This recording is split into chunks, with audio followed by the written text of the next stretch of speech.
교회 안에는 두 부류의 사람이 있습니다. 영의 사람과 육의 사람이 있어요. 그러니까 성령으로 살아가는 사람이 있는가 하면 육의 모양 그대로 그냥 살아가버리는 사람들이 있습니다. 하나님께서 함께하는 사람과 또 세상과 짝하고 살아가는 사람이 있어요.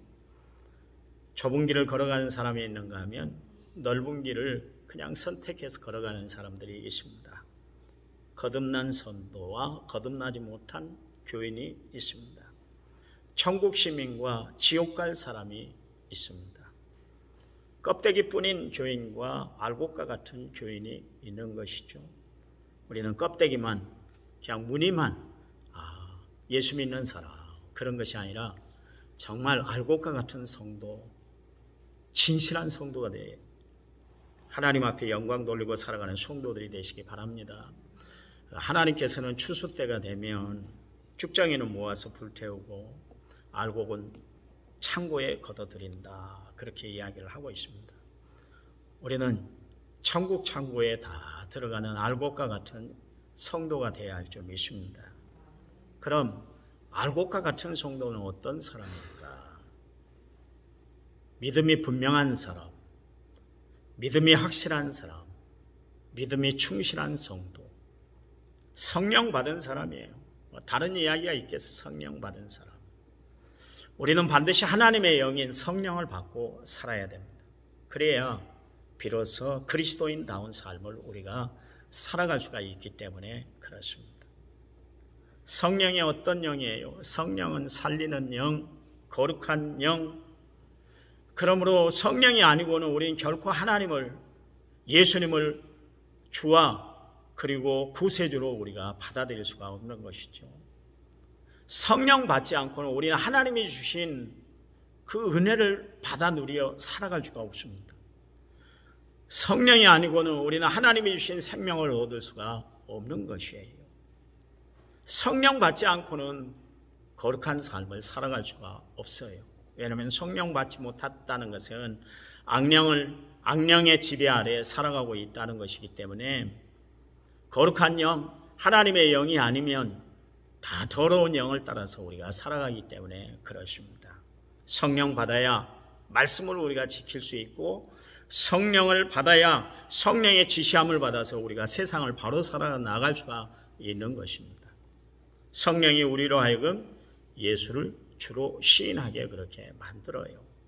이 인간이 아무리 믿으려고 애를 쓰고 몸부림을 친다 할지라도 성령이 아니고는 예수님이 나의 주인이세요, 예수님은 나의 전부세요, 예수님만이 나의 구원자이십니다, 이렇게 고백할 수가 없는 거예요. 이건 상식으로 되는 이야기가 아니라, 배운다고 되는 것이 아니라 성령을 통해서만 그 고백이 가능하기 때문에 그렇습니다. 성령이 내 마음을 주관해 주셔야만 우리는 예수님이 원하는 삶을 우리는 살아갈 수가 있는 거예요.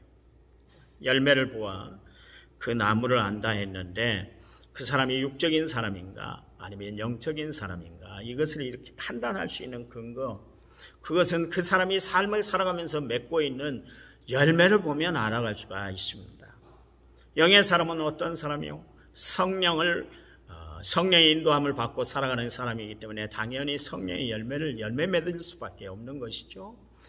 여러분, 성령의 9가지 열매, 사랑, 희락, 화평, 오래 참음, 자비, 양선, 충성, 온유, 절제, 이 9가지 열매를 열매 맺는 삶은 성령 받아야, 성령과 함께하는 삶을 살아야 이 열매를 열매 맺고 살아갈 수가 있는 거예요.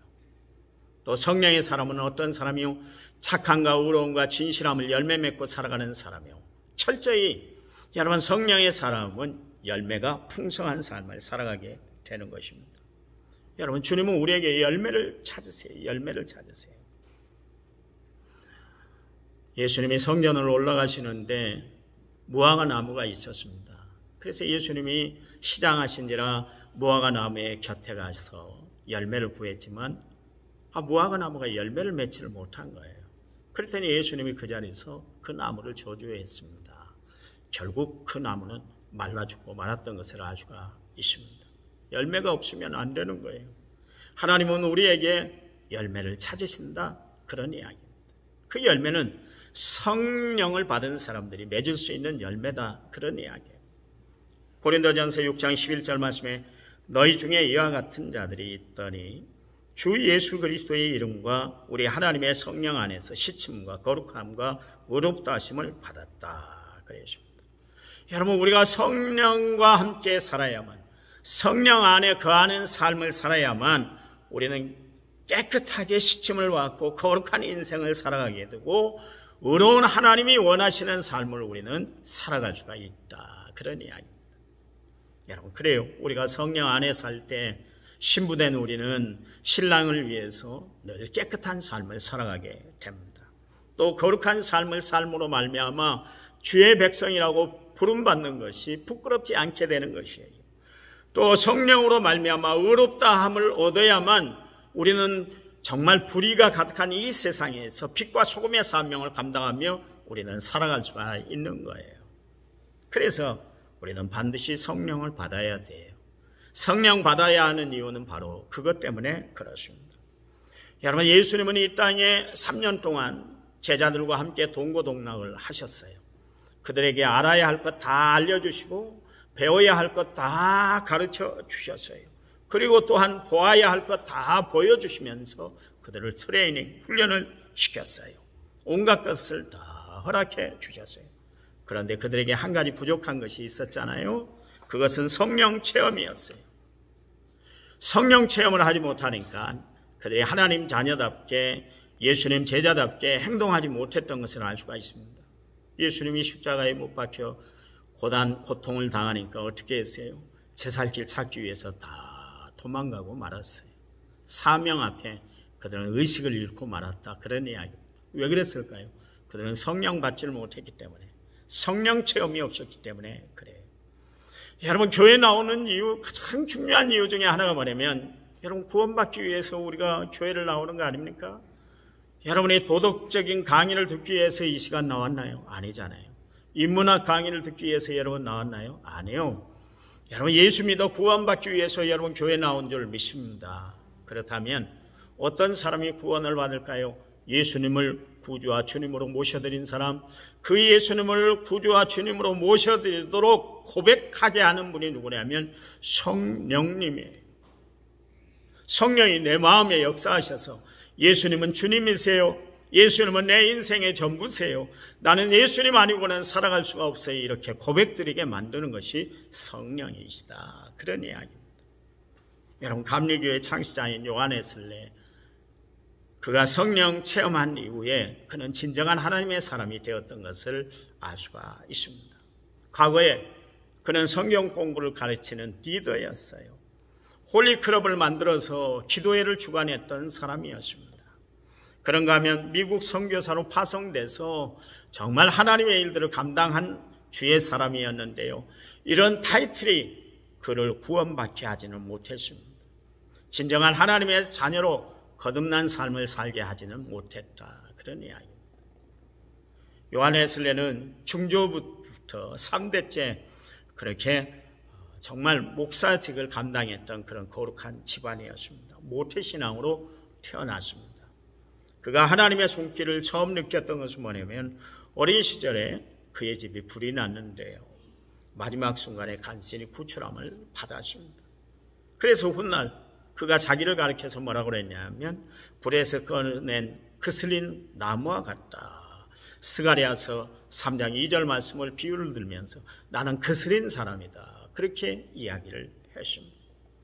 요한에슬레는 자신은 정말 예수를 잘 믿고 하나님의 신실한 주의 백성이라는 것을 늘 자부하며 살았던 사람이었어요. 그래서 남보다 더욱 경건하게 살았고 또 모범적인 신앙생활을 했던 사람이 존 웨슬리 요한 에슬레입니다. 그가 옥스퍼드 대학 명문대학에 들어갔습니다. 그리고 신학을 공부했어요. 마침내 요한 에슬레는 옥스퍼드 대학을 졸업하게 됐는데요, 그 학교 추천으로 인해서 그가 아메리카, 미국의 선교사로 파송을 받았습니다. 그리고 열심히 주의 사역을 감당한다고 감당했는데 미국에서 선교 사역을 하는데 실패를 하고 말았습니다. 결국 좌절을 안고 자기의 고국 땅인 영국으로 돌아오게 됐죠. 그런데 그가 탄 배가 갑자기 풍랑을 만난 거예요. 그 요한에슬레는 뱃속에서 얼마나 고통의 시간을 보냈는지 몰라요. 이러다가 배가 파손돼서 내가 죽게 될 것이다, 그런 생각을 했었습니다. 그런데 한편에 봤더니 25명의 모라비안 교도들은 전혀 풍랑 속에서도 두려워들 않는 거예요. 무서워하지 않는 거예요. 죽음에 대한 공포가 전혀 없었어요. 오히려 그들은 기도하고 찬송하고 기도하고 찬송하고 그랬습니다. 그때 요한에슬레가 도전을 받았어요. 충격을 받았어요. 나는 도대체 어떤 사람인가? 이 풍랑 속에서 이렇게 두려워하고 무서워하고 염려하고 불안해하는데 도대체 내 믿음은 도대체 어떤 믿음인가? 도전을 받기 시작했습니다. 나는 정말 그리스도인, 정말 나는 거듭난 그리스도인인가? 내가 이래가지고 천국 갈 수 있겠는가? 그것을 생각하기 시작한 거예요. 그때 요한에슬레는 바로 구원받은 피터 펠러라는 목사님을 만나게 되었습니다. 그분과 내적인 갈등, 내적인 문제를 이렇게 주고받다가 요한에슬레 자신에게는 전혀 구원받은 경험이 없다는 것을 깨닫게 됐어요. 구원의 정말 거듭난 역사에 대해서 자기는 진지하게 생각을 해보지 못했다, 그런 이야기입니다. 사람은 위기에 처할 때 자기 자신을 되돌아보게 되는 거 아니겠어요? 그렇잖아요. 그때 자신은 깊은 고민에 빠지게 됐습니다. 보세요. 성경 공부를 가르쳤던 리더였어요. 홀리클럽이라는 기도회를 이끌었던 사람이었습니다. 또 미국의 선교사로 파송돼서 주의 일들을 감당했던 사람이었어요. 자기 집안은 대대로 정말 예수를 증거하는 목회자의 가정이었습니다. 그런데도 불구하고 자기는 구원의 확신이 없이 살았어요. 중생하지 못했다, 그런 이야기입니다. 여러분, 이 시간 우리 자신을 한번 내려놓고 우리 자신을 한번 깊이 한번 성찰을 해보시기 바랍니다. 나는 정말 거듭난 그리스도인인가? 이 시간에 하나님이 나를 오라 하시면 네, 주님 영광이에요. 제가 그동안 마라나타 주 예수여 오시옵소서 그러면서 내가 신앙생활을 해왔는데 주님 정말 잘 오셨어요. 나는 천국 백성입니다. 당신의 자녀입니다. 이렇게 확실하게 이야기할 수 있는 사람, 이 남은 성결교회 교인들은 다인 줄 믿습니다. 다인 줄 믿습니다. 자신이 없는 거예요. 그때 펠러 목사님이 요한에슬레에게 편지를 하나 보내줬습니다. 하나님이 당신을 창세전부터 얼마나 사랑했는지 이미 십자가에 나타났습니다. 예수님께서 당신을 구원하시기 위해 얼마나 처절한 희생을 치렀는지, 예수님께서 과거, 현재, 미래 제까지 완벽하게 휘쳐놨다는 사실을 믿지 못하는 것이야말로 하나님을 모욕하는 것입니다. 예수님께서 왜 십자가에 못 박혀 죽으셨다가 부활하셨는지 확실히 믿고 그리고 아시기 바랍니다. 그 편지였어요. 요한에슬레가 이 편지를 받은 다음에 생각한 게 뭐냐면, 내가 구원받는 것이 내 공로로 인해서, 내 업적으로 인해서 내가 구원받는 것이 아니라는 것을 그때 깨달은 거예요. 그리고 예수 그리스도의 보혈의 피를 믿는 순간 자신의 죄가 깨끗해지고 하나님의 자녀가 됐다는 것을 체험하게 됐어요. 그리고 어느 날 1738년 5월 24일 날 그는 저녁에 마지못해서 올더스케이트 거리에 있는 어떤 조그마한 교회에 들어가게 됐습니다. 마침 그날 강단에 서 있는 그 인도자가 루터가 지은 로마서 강에서 서문을 읽어주는데 그때 감동을 받은 거예요. 여러분, 로마서 1장 17절 말씀에 오직 의인은 믿음으로 말미암아 산다, 그 말씀이 있습니다. 그리고 9시 15분 전에, 그러니까 8시 45분에 그가 이런 이야기를 했습니다. 갑자기 내 마음속에 탁음을 느껴졌다. 나는 구원을 받기 위해서 오직 한 분 예수님만 의지해야 된다는 것을 알게 되었다. 나의 죄를 없애고 나를 구원해 주시는 분은 오직 예수님뿐이라는 것을 그제서야 나는 알게 되었다. 나는 이제 구원받은 하나님의 자녀가 되었다. 그렇게 깨닫게 됐습니다. 여러분, 이 구원의 역사, 하나님이 나를 구원하신 놀라운 은혜를 여러분 분명히 체험하고 살아가는 성도들이 되시기 바랍니다. 신앙생활은 체험이 있어야 된다. 제가 새벽 예배 때 늘 말씀을 드립니다만, 체험하는 것과 체험하지 못하는 것, 이론으로 아는 것, 그 아무 소용이 없는 거예요. 욥이 고난을 당했습니다. 엄청난 재난을 당했어요. 세상에 하루아침에 그렇게 재난을 당하는 사람이 어디 있습니까? 그런데 뭐 잃을 것 다 잃어버리고 말았습니다. 그리고 나서 그가 얼마나 좌절이 됐겠어요. 근데 그를 붙드는 힘이 있어요. 그건 뭐냐면 하나님의 말씀이 욥으로 하여금 절망하지 않게 했어요. 끝내 그가 믿음으로 이겨냈더니 욥기서 42장에서 뭐라고 했냐면, 내가 그동안 귀로만 하나님을 들었었는데, 그러니까 하나님에 대해서 내가 이론적으로만 알고 있었는데 이제는 하나님의 모든 역사를 눈으로 보게 됐습니다. 나는 체험한 신앙이 됐습니다. 그런 이야기예요. 여러분, 욥이 어떤 사람이요? 하나님이 칭찬하고 하나님이 인정한 사람, 동방의 가장 의인이에요. 하나님을 가장 잘 섬기는 사람은 하나님을 정말 잘 신뢰했던 사람이 욥입니다. 심지어 하나님이 욥의 믿음을 인정할 정도로 참 믿음을 가지고 살았던 사람이 욥이었는데요. 그도 하나님의 역사를 체험한 이후에는, 그래, 내가 그동안 하나님 말씀 귀로만 들었는데 이제 하나님이 하시는 일을 눈으로 보게 되었다. 그렇게 고백하고 있습니다. 체험이 있도록 중요하다, 그런 이야기요. 여러분, 성령의 사건도 마찬가지입니다. 체험하지 않으면 안 돼요. 여러분, 내가 전하는 말씀으로만 듣지 마시고 여러분 마음에 직접 부딪히는 말씀들이 되시기를 간절히 부탁을 드립니다. 성령 체험해야만 우리는 당당하게 하나님의 일들을 감당하고 주의 사람으로 우리는 승리하며 살아갈 수가 있기 때문에 그렇습니다. 아볼로라는 사람이 있습니다. 이 사람은 고린도 교회 지도자인데요. 율법에 정통했던 알렉산드리아 출신의 하나님의 사람, 유대인 학자였습니다. 이 사람은 학식과 언변이 참 타고났던 사람이었어요. 성경 박사였어요. 그런데 이 사람은 세례 요한의 세례만 받고 그렇게 주의 사역을 감당하고 있었습니다. 그러나 아볼로는 정말 복음의 진수를 알지 못했어요. 그래서 브리스길라와 아굴라 부부를 통해서 그에게 하나님의 말씀, 하나님의 도가 전해지기 시작했습니다. 그랬더니 예수님의 그 도를 듣고 나서 그가 성경을 바로 알게 되십니다. 그는 성령의 능력을 드디어 체험하게 됐습니다. 여러분, 누구든지 성령 체험하지 않고는 여러분 하나님의 일을 한다 할지라도 그 사람은 참 그리스도인 될 수가 없다, 그런 이야기입니다. 참 그리스도인은 성령 받는 사람입니다. 여러분, 성령은 우리와 함께 하시는 영이에요. 예수님이 이 땅에 오신 이유, 예수님이 이 땅에 오신 목적은 뭡니까? 우리와 함께 하시기 위해서, 임마누엘 되시기 위해서 예수님이 이 땅에 오셨어요. 그래서 예수님의 별칭이 뭐냐면 임마누엘이다, 그렇게 이야기를 하고 있습니다.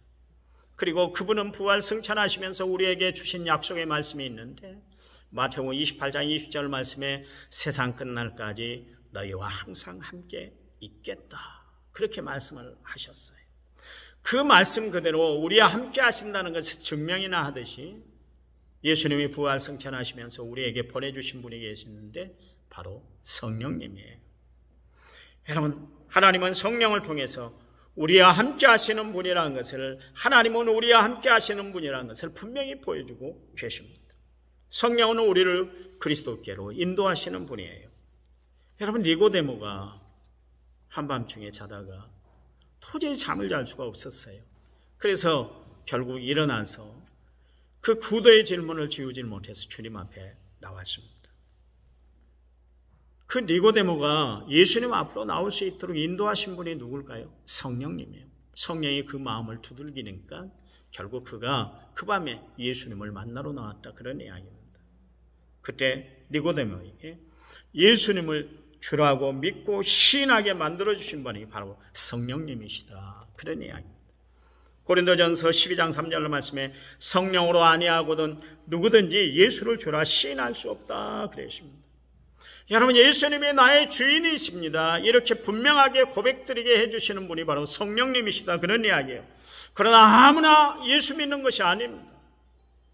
성령의 역사에만 우리를 예수를 믿고 신뢰할 수가 있는 거예요. 여러분, 예수님이 소개한 성령님은 어떤 분이에요? 요한복음 14장 16절 말씀에 내가 아버지께 구하겠으니 그가 또 다른 보혜사를 우리에게 영원히 주사 너희와 함께 있게 할 것이다. 그리고 오늘 본문 말씀, 보혜사 곧 아버지께서 내 이름으로 보내실 성령, 그가 너희에게 모든 것을 가르치고 내가 너희에게 말한 모든 것을 생각나게 할 것이다 그랬습니다. 여러분, 성령님은 보혜사가 되신다 그랬습니다. 보혜사란 건 뭡니까? 우리를 보호해 주시고 은혜를 끼쳐 주시고 또한 가르쳐 주시는 선생님이 되시는 분이시다, 그런 이야기입니다. 여러분, 우리를 보호해 주신 분이 성령님이에요. 그분 성령님은 우리를 항상 보호해 주시는 줄 믿으시기 바랍니다. 우리가 구원을 잃어버리지 않도록 우리의 믿음을 보호해 주시고 인도해 주시는 분이 성령님이세요. 우리가 기도의 방향을 잡지 못하고 갈팡질팡하고 있을 때 그 방향을 붙잡아 주신 분도 역시 마찬가지로 성령이세요. 그래서 로마서 8장 26절 27절 말씀해 보니까 이와 같이 성령도 우리의 연약함을 아시나니 도우시나니 우리는 마땅히 기도할 바를 알지 못하나 오직 성령이 말할 수 없는 탄식으로 우리를 위하여 친히 간구하신다. 마음을 살피시는 이가 성령의 생각을 하시나니 이는 성령이 하나님의 뜻대로 성도들을 위하여 간구하십니다. 그러십니다. 여러분, 우리가 기도의 방향을 잡지 못하고 갈팡질팡하고 있을 때 그때 성령님이 우리의 기도의 줄을 잡아주시는 분이시다. 기도할 수 있도록 인도해 주신 분이 성령님이시다, 그런 이야기입니다. 그뿐만 아니라 성령님은 이 험난한 세상을 우리가 살아가는 데 있어서 우리를 보호해 주시고 우리에게 은혜의 손길을, 구원의 손길을 펼쳐주신 분이 바로 성령님이세요. 그래서 성령을 믿고 의지하고 살아가는 사람은 그의 삶이 강건할 수밖에 없는 것이에요. 또한 성령은 우리로 하여금 은혜가 넘치는 삶을 살아가게 합니다. 여러분, 초대교회 성도들을 봐보세요. 성령을 충만히 받으니까 그들이 은혜를 받기 시작했습니다. 은혜를 누리기 시작했습니다. 그 은혜를 누리자마자 그들이 했던 것이 뭐냐면 그들은 한마음 한뜻 되어서 서로가 유무상통하면서 그렇게 지내게 됐어요. 성령을 받으니까 네 것 내 것 없이 욕심을 다 버리고 오직 주를 위해서 그렇게 살게 되었다, 그런 이야기예요. 성령은 세상 것으로 가득 찬 우리의 마음에 비워야 할 것 철저히 비우게 만들어, 지워야 할 것 지우게 만드세요. 여러분, 성령은 깨끗한 영, 거룩한 영, 그렇기 때문에 성도들이 성령을 모시고 살아가면 여러분 세상의 욕심들을 다 버리고 살아가게 되는 거예요. 성령 충만한 은혜로운 삶을 살았던 스데반 집사, 여러분 그가 마지막 숭배하는 장면을 보시면 하나님, 저들의 죄를 저들에게 돌리지 말아달라고 오히려 용서와 정말 긍휼의 그런 넓은 마음의 기도를 드렸던 것을 알 수가 있습니다. 왜 그랬을까요? 스데반, 그 사람의 인간성이 좋아서도 그렇지만 아니에요. 그 안에 성령의 역사였기 때문에 그런 줄 믿으시기 바랍니다.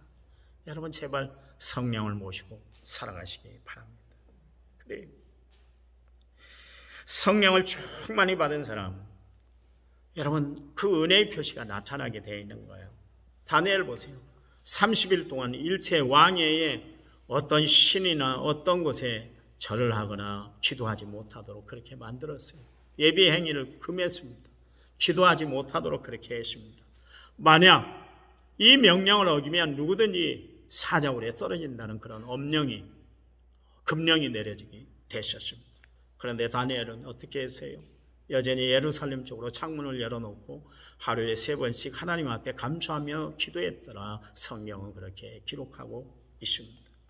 성령은 극한 자리에 임한다 할지라도 그 사람에게 힘과 용기를 주어서 그 위기 상황을 이겨내도록 역사하신다, 그런 이야기입니다. 여러분, 우리나라도 일제 강점기 때 봐보세요. 길선주 목사님이나 또 주기철 목사님, 6.25 동란 때 우리 손양원 목사님이나 문중현 전도사님들, 이 믿음, 성령이 붙잡아 주시는 믿음으로 그들은 담대하게 일제에 맞섰고 또 북한 사람들과 당당히 맞서 자기의 신앙을 끝까지 지켜냈던 것을 알 수가 있습니다. 성령은 우리로 하여금 담대케 만들기 때문에 그렇습니다. 성령은 또한 선생님이에요. 그래서 우리를 가르치고 훈육하여 주십니다. 세상을 내 멋대로 사는 것이 아니라 하나님의 지시대로, 하나님의 인도대로, 하나님 교훈함을 받도록 그렇게 만드시는 분이 성령님이시다, 그런 이야기예요. 그래서 성령에 대해서 이야기할 때 죄에 대해서, 의에 대해서, 심판에 대해서 알게 하시는 분이 성령님이시다 말씀하고 계시잖아요. 요한복음 16장 8절에 보면 그가 와서, 성령이 와서 죄에 대하여, 의에 대하여, 심판에 대하여 우리에게 책망을 하신다 그랬습니다. 요즘 아이들은 선생님에게 가르침을 받으려고 하질 않습니다. 또 심지어 가정에서도 아이들이 부모의 말을 듣지 않고 살아가는 세상이니까요. 그래서 요즘 아이들은 그냥 제 말대로 사는 것 같아요. 아나무인격으로 그렇게 살아가는 것 같아요. 어제 빵집 앞에다가 차를 좀 댔습니다. 빵을 사서 좀 신방을 갈 일이 있어서 빵을 집 앞에 차를 댔는데 지나가는 아줌마가 막 투덜거리면서 지나가요. 아니, 차를 댈 때 대야지 이렇게 지나가는데 힘들게 어렵게 복잡하게 하냐고. 그래서 안에 들어가서 우리 안 선생님하고 이야기를 했습니다. 내가 이렇게 지나가는 아줌마한테 혼났네요. 여기다 차를 세워놨다니. 목사님, 그거는 유도 아니에요. 며칠 전에 20대 청년이 우리 빵집 앞에다 차를 세워놨잖아요. 지나가는 할아버지, 70대 되는 할아버지가 여기다 차를 세워놨다고 한마디를 했어요. 그랬더니 20대 청년이 차문을 열고 나와서 벼락벼락 악을 쓰고 모멸감을 갖다 주는데, 당신이 뭔데 나한테 차 여기 세워놨다고 이렇게 투덜거리고 잔소리를 하고 난리냐고. 목사님은 모욕당하는 것도 아니라고. 20대 청년이 70대 할아버지한테 그랬대요. 손주뻘 되는 그 아이한테 할아버지가 작신 혼난 거예요. 요즘 그렇습니다. 젊은 사람들이요, 나이 많은 사람들이 이 얘기를 들으려고도 하지 않고 조금만 거스르면 위아래도 없고 전대어도 없고 반말 칙칙거리면서 막 막말을 해버리는 그런 세상입니다. 예, 그래요? 가르치지도 않을 뿐만 아니라 가르침을 받으려고 하지 않으니까 그래요. 요즘 애들 여러분 조금만 이야기를 해봐보세요. 아유, 그만하세요. 아빠는 왜 그렇게 잔소리만 해요? 내가 잔소리 들으려고 집에 오는 줄 아세요? 그러면서 얼마나 그런지 몰라요. 요즘 세상이 그렇습니다. 가르침을 받지 못하니까 그런 거예요. 여러분, 신앙생활도 그래요. 가르침을 받지 못하니까 내 맛대로 신앙이 되는 거예요. 여러분, 왜 이단이 나올까요? 그들은 성령의 가르침을 받지 못하고 지멋대로 자기가 성경을 풀고 자기가 성경을 가지고 그렇게 구세주다 메시아다 그러니까 그래요. 진짜 자기가 하나님의 사람이라면 그러질 못하겠죠. 어떻게 감히 자기가 메시아라고, 자칭 메시아라고 그럴 수 있어요? 참 우스운 사람들이 참 많은 것 같아요. 그 사람들 밑에 가서 교육을 받고 그 사람들 밑에 가서 말씀이 좋다고 이야기하는 사람들은 더 이상한 사람들인 거예요. 여러분, 성령이 역사해야 됩니다. 누가 우리를 가르치겠어요? 성령님이에요. 그래서 그리스도의 영으로, 하나님의 영으로, 성령으로 가득 찬 사람은 말씨가 다르고 행동거지가 바르게 되어 있습니다. 간혹 우리가 그런 이야기를 하잖아요. 배운 사람은 뭔가 다르더라, 그런 이야기를 하는데, 마찬가지로 성령을 받은 사람은 뭔가 다르고 모습이 다르고 행동이 다르고 인품이 다르고 생각하는 것이 다르게 되어 있는 거예요. 성령은 또한 권능의 사람이 되게 합니다. 여러분, 사도행전 1장 8절 말씀에 성령이 너희에게 임하시면 권능을 받는다 그랬습니다.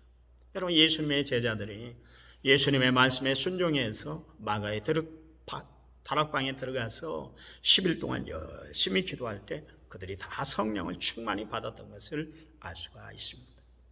그래서 그들은 말을 한마디를 해도 성령이 하게 하신 그 말을 했어요. 그들 마음에 성령의 권능이 임하니까 담대한 복음의 증거자들이 되었던 것을 알 수가 있습니다. 성령을 받으니까 그들은 죽음을 두려워하지 않는 하나님의 거룩한 백성들이 되었습니다. 세상 권세자들이 이야기할 때 조금도 주눅들지를 않았어요. 자신들의 생명을 귀한 것으로 여기질 않았어요. 여러분, 사도행전 20장 24절 말씀에 내가 달려갈 길과 주 예수께 받은 사명 곧 하나님의 은혜의 복음을 증언하는 일을 마치려 하면은 나의 생명을 조금도 귀한 것으로 여기지 않겠다 그랬어요. 바울이 성령을 받으니까 이처럼 죽음 앞에서도 담대했다, 그런 이야기입니다. 여러분, 성령을 받은 제자들은 이전에 나약한 제자들이 아니었어요. 베드로 보세요. 얼마나 담대했는지 몰라요. 그 계집종 앞에서 한마디 말도 못하고 부인만 하던 베드로, 남자답지 못했던 베드로가 성령을 받고 나니까 이전의 모습이 아니었어요. 사도행전 4장 19절 21절 말씀해 보니까 베드로와 요한이 대답하여 이르되 하나님 앞에서 너희 말 듣는 것이 하나님의 말씀을 듣는 것보다 옳은가 판단하라. 우리는 보고 들은 것을 말하지 않을 수가 없다 그랬어요. 그전에는 계집종 앞에서도 벌벌 떨던 사람이 이제는 관리들 앞에서도 당당하게 자기가 예수를 믿는 것에 대해서, 그리고 자기가 전해야 할 예수에 대해서 당당하게 전하는 사람이 됐어요. 왜 그랬을까요? 성령 받았기 때문에 그렇습니다. 여러분, 성령은 받아야 되는 거예요. 바울도 갈라디아서 1장 10절 말씀에 이제 내가 사람들에게 좋게 하려 하나님께 좋게 하려 사람들에게 기쁨을 구하여 내가 지금까지 사람들의 기쁨을 구하였다면 그리스도의 종이 아니다, 그렇게 이야기를 하고 있습니다. 여러분, 성령 받으면 우리의 마음이 담대해지고 우리의 마음이 넓어지는 줄 믿으시기 바랍니다. 성령 받아야 우리의 눈이 열려서 하나님 나라를 바라보고 우리는 살아갈 수가 있어요. 성령 받아야 우리는 마음이 담대해져요. 성령 받아야 우리 속에 성령의 역사가 움직이게 되는 것입니다. 이 좋은 성령을 받아서 날마다 하나님의 은혜 가운데 승리하며 살아가는 믿음의 성도들이 되시기를 간절한 마음으로 부탁을 드립니다. 하나님, 감사합니다. 우리를 위해 물과 피를 다 쏟기까지 하시고 또 부활 승천하시면서까지도 우리와 영원히 함께 하시겠다 약속하신 하나님, 그 하나님이 보내신 성령님, 이 성령을 의지하며 살아가는 저희를 되도록 도와주셔서 성령 충만한 은혜의 삶을 살아가는 저희를 되도록 축복해 주시옵소서. 주의 거룩한 은혜, 놀라운 사랑, 주의 온전한 축복이 함께하는 은혜로운 시간 되게 해주실 줄 믿습니다. 이번 한 주간 살아갈 때 하나님의 말씀으로 승리하도록 저희들을 축복해 주시옵소서. 예수님 이름으로 기도했습니다.